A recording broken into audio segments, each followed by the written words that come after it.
साफ सुथरा पंजाब मंसूबा तस्वीर में साफ ज़मीन ही हकीकत में आलूदा साफ सुथरा पंजाब। नालियों गटरों के आलूदा पानी ओवरफ्लो होकर घरों में दाखिल होने लगा। कच्चे रोड पर से मिट्टी और गर्द उड़ने से सांस की बीमारियां बढ़ने लगी।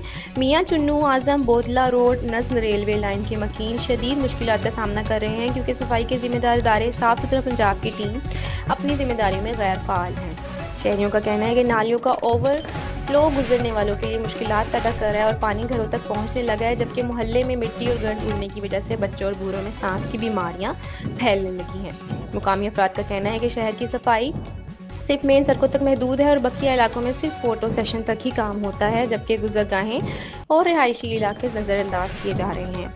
आजम बोदला रोड की रिहायशियों ने सुपरवाइजर वसीम को बार बार इस सूरत हाल से आगाह किया और बावर कराने की कोशिश की, लेकिन वो मुसलसल नज़रअंदाज करते चले आ रहे हैं। शहरी मुतालबा करें कि साफ सुथरा पंजाब की टीम फौरी तौर पर नालियों की सफाई, कूड़े के ढेर हटाएं और पानी के छिड़काव के इकदाम करें ताकि मोहल्ले में सेहत व सफाई बेहतर हो सके।